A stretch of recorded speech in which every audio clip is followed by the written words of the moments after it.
Le projet Clean Health est porté par une équipe de l'UMR Espace Dev à l'IRD et à l'Université de La Réunion, ainsi que par le CNES en partenariat avec l'Institut Pasteur du Cambodge.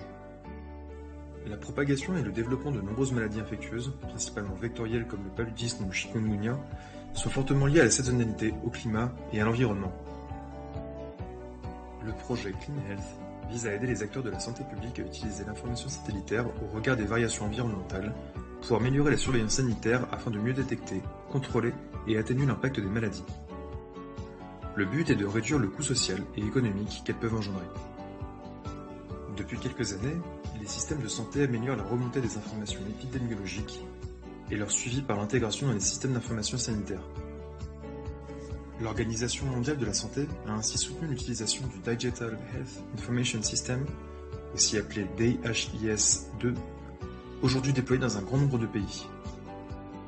Malgré une demande croissante des services de santé, ces systèmes n'intègrent pas de données climatiques et environnementales en tant que facteurs de prédiction des dynamiques sanitaires.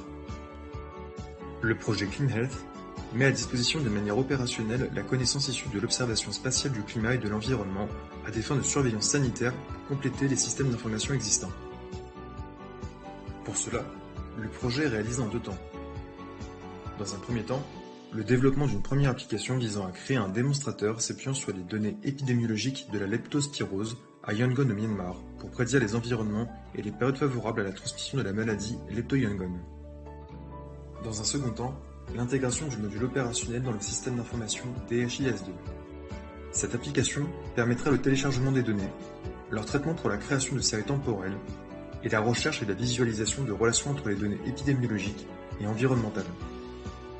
Cet outil mettra facilement à disposition de l'information issue de ces données, sans nécessiter de connaissances en acquisition et traitement d'images.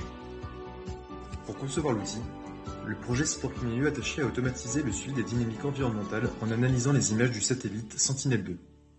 Cette automatisation repose sur l'outil Sen2Chain, développé préalablement par l'équipe du projet S2 Malaria, pour créer des séries temporelles d'indicateurs environnementaux sur les lieux d'intérêt. Parmi ces informations, le modèle utilise les 3 indices les plus révélateurs. Le premier est l'indice de végétation NDVI.